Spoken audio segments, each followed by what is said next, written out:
हाय दोस्तों, स्वागत है आपका माय स्टडी क्लब में। आज हम करेंगे इसके एसिड बेस एंड सॉल्ट के इंपॉर्टेंट क्वेश्चंस। इसके 2 पार्ट हो चुके हैं, तो आप उनको चैनल पे विजिट करके देख सकते हैं। उसमें हमने क्वेश्चन नंबर 9 तक कंप्लीट कर चुके हैं। तो क्वेश्चन नंबर 9 था, अगर आपको याद हो कि what is a base, base क्या है, तो हमने उसमें बताया था कि कोई भी सब्सटेंस जो अपने एक्वस सॉल्यूशन में OH नेगेटिव आयन प्रोड्यूस करे वो बेस है। ठीक है, तो क्वेश्चन नंबर 10 से शुरू करते हैं। Give some example of bases. देखो, बहुत से बच्चों को पता तो रहता है कि बेस क्या है, पर उनको कोई भी एग्जांपल याद नहीं रहता। तो आपको एग्जांपल याद होना बहुत ज़रूरी है। तो उसको देखते हैं। एग्जांपल देखते हैं बेसिस के। Sodium hydroxide, potassium hydroxide, magnesium hydroxide are example of bases. वैसे तो बेसिस के बहुत सारे एग्जाम्पल हैं, पर कुछ मेन एग्जाम्पल ये हैं: sodium hydroxide, potassium hydroxide, magnesium hydroxide और एक और है कैल्शियम हाइड्रोक्साइड, जो मैंने लिखा नहीं है। तो ये कुछ इंपॉर्टेंट एग्जाम्पल है बेसिस के। तो क्वेश्चन नंबर 11 देखते हैं। तो बेसिस की डेफिनेशन हो गई, एग्जाम्पल हो गए। अब बेस की प्रॉपर्टी देखते हैं। क्वेश्चन नंबर 11 है, describe the property of base. तो इसका आंसर सकते हैं फर्स्ट पॉइंट से, बेसिस है बिटर टेस्ट। देखो, अगर आपको याद हो तो एसिड का हमने टेस्ट होता है कड़वा, सोर टेस्ट। एसिड है वह सोर टेस्ट, एसिड का जो टेस्ट होता है वो खट्टा होता है। लेकिन दूसरी तरफ अगर हम बेस का देखें तो बेस का जो टेस्ट होता है बिटर होता है। बिटर मतलब कड़वा। आपने नीम अगर कभी खाया हो तो उसका क्या टेस्ट कैसा होता है? कड़वा। तो उसी तरह नीम भी एक बेस ही है, तो बेस का टेस्ट कैसा होता है? कड़वा। एंड फील सोपी टू टच। आपने कभी जो सोप होता है उसको टच किया है? तो जब आप बेस को टच करते हो तो सोप को टच करते ऐसे लगता है। ठीक है। Bases turn red litmus to blue. Second part में मैंने आपको बताया था कि लिटमस पेपर एक इंडिकेटर होता है जो कि एसिड या बेस के कांटेक्ट में आने से अपना कलर चेंज करता है। अगर वो एसिड के कांटेक्ट में आता है और लिटमस पेपर ब्लू है तो रेड में कन्वर्ट हो जाएगा, और अगर वो बेस के कांटेक्ट में आता है और लिटमस पेपर रेड है तो ब्लू में हो जाएगा। तो पॉइंट सेकंड है इसमें, bases turn red litmus to blue. जो बेस होते हैं ना वो रेड लिटमस को ब्लू में कन्वर्ट कर देते हैं। पॉइंट 3 है, basic solution conduct electricity.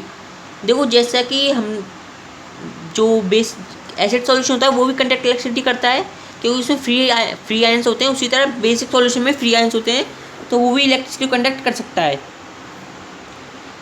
Point 4 है, bases react to metal to form salt and hydrogen gas. देखो, ये एसिड के साथ भी ऐसा ही था कि एसिड भी मेटल के साथ रिएक्ट करके salt and hydrogen gas form करता है। उसी तरह बेस भी मेटल के साथ रिएक्ट करके salt and hydrogen gas form करता है। ठीक है। रेड पॉइंट में देख सकते हैं आप, नॉन मेटल ऑक्साइड और एसिडिक इन नेचर। आपको अगर याद हो तो metallic oxide are basic in nature. जब वो एसिड के साथ रिएक्ट करेंगी तो सॉल्ट एंड वाटर फॉर्म करेंगी।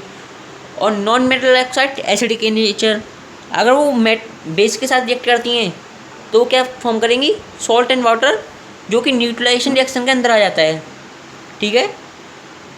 तो नॉन मेटल ऑक्साइड कौन कौन सी होती हैं? Carbon dioxide, sulphur dioxide. Carbon क्या है? नॉन मेटल, और उसकी ऑक्साइड।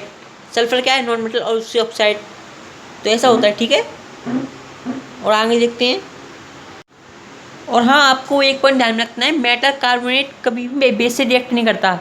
अगर आपको याद हो तो मेटल कार्बोनेट जब एसिड से रिएक्ट करता है तो वो salt, water and carbon dioxide gas form करता है। लेकिन जब बात बेस की आती है तो वो बेस से रिएक्ट नहीं करता। क्योंकि इसका कारण आपको जानना जरूरी है, क्योंकि जो मेटल ऑक्साइड होता है ना, मेटल कार्बोनेट होता है। जो मेटल कार्बोनेट होता है ना, वो बेसिक नेचर का होता है। तो जब वो किस एसिड के रिएक्ट करेगा तो बेस की तरह रिएक्ट करता है। एसिड और बेस रिएक्ट कर सकते हैं, ठीक है, लेकिन जब वो बेस से रिएक्ट करेगा तो बेस और बेस रिएक्ट नहीं कर सकते, तो इसलिए रिएक्शन नहीं हो पाती। ठीक है। तो क्वेश्चन नंबर 12 देखते हैं। तो क्वेश्चन नंबर 12 है, what happen when nitric acid is added to eggshell. Nitric acid क्या होता है? एसिड होता है। अगर उसको एक्सेल में ऐड किया जाए, मतलब एक्सेल के साथ रिएक्शन कराइए तो क्या होगा? देखो, पिछली जो वीडियो थी ना उसमें मैंने आपको बताया चॉक, लाइमस्टोन, मार्बल, ये सब किससे बने होते हैं? कैल्शियम कार्बोनेट से। उसमें एक नाम आप और जोड़ लीजिए, एक्सेल। जो एग का जो छिलका होता है ना, अंडे का छिलका वो भी कैल्शियम कार्बोनेट से बना होता है। तो egg shell contain calcium carbonate, answer देखिए एग शेल के अंदर क्या होता है, किससे बना होता है वो, कैल्शियम कार्बोनेट से। When nitric acid is added to it, salt of calcium nitrate, carbon dioxide gas and water is form. देखो कैल्शियम कार्बोनेट क्या हो गया, मेटल कार्बोनेट, जब वो नाइट्रिक एसिड में कोई एसिड से रिएक्ट किया तो क्या फॉर्म होगा, एसिड प्लस मेटल कार्बोनेट। तो अगर आप रिकॉल कर पा रहे हो तो salt water and carbon dioxide gas form होगी, तो वही हुआ है। तो calcium carbonate plus nitric acid form calcium nitrate, जो कि एक सॉल्ट है, plus carbon dioxide gas plus water. ठीक है, क्वेश्चन नंबर 13 देखते हैं। तो question number 13, list some uses of bases. हमने बेस समझ लिया, उसके एग्जांपल समझ लिए, उसकी प्रॉपर्टी समझ ली।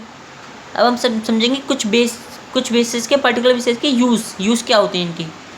तो फर्स्ट पॉइंट है, sodium hydroxide is used in manufacturing of soap, paper and synthetic fibre such as rayon. देखो सोडियम हाइड्रोक्साइड बेस है, अगर आपको पता हो पीछे OH आ रहा है हाइड्रोक्साइड, तो वो बेस हो गया। तो वो सोप की मैन्युफैक्चरिंग में काम आता है, पेपर की मैन्युफैक्चरिंग में काम आता है, और सिंथेटिक फाइबर मतलब मैनमेड फाइबर रेयन को बनाने के काम में आता है। कैल्शियम हाइड्रोक्साइड, स्लेक्ट लाइम, जो सॉल्यूशन होता है ना स्लेक्ट लाइम का, उसको लाइम वाटर भी कहते हैं। ठीक है, अगर आपको याद हो तो ये calcium oxide quick lime plus water की रिएक्ट करने से बनता है। ठीक है, और स्लेक्ट लाइम इज यूज्ड, ये बेस, ये slaked lime is used in the manufacturing of bleaching powder. Bleaching powder हम आपको आगे समझाएंगे। तो ये ब्लीचिंग पाउडर की मैन्युफैक्चरिंग में काम आता है। Third, magnesium hydroxide is used antacid to neutralize excess acid in the stomach. देखो लैब प्रोसेस चैप्टर हम अपने आगे वाली वीडियो में कवर करेंगे, तो उसमें एक बात आएगी कि जो हमारा स्टमक होता है ना, उसके अंदर HCl एसिड होता है। तो HCl एसिड जो होता है ना, वो डाइजेशन के काम में आता है, लेकिन कभी कभार कुछ केसेस में ऐसा होता है कि जो ओवर HCl एसिड प्रोड्यूस हो जाता है, तो उसको न्यूट्रलाइज करने का काम, न्यूट्रलाइज मतलब उसका जो असर है, उसका इफेक्ट है, उसको कम करने के लिए बेस का होना जरूरी है। तो मैग्नीशियम हाइड्रोक्साइड को यूज़ किया जाता है न्यूट्रलाइज करने के लिए एक्सेस एसिड जो कि स्टमक में प्रोड्यूस हो जाए। 4 पॉइंट है, sodium hydrogen carbonate baking soda, इसको भी हम आगे समझेंगे। बेकिंग सोडा को is use to cooking food, अगर आपको पता हो तो ये बेकिंग सोडा फूड को कुक करने के काम में आता है। And also used as an anti acid, और ये एंटी एसिड वही एक्सेस एसिड को न्यूट्रलाइज करने का काम आता है बेकिंग सोडा। आई होप आपको समझ में आया होगा। इसका नेक्स्ट पार्ट जल्दी अपलोड होगा। Okay bye.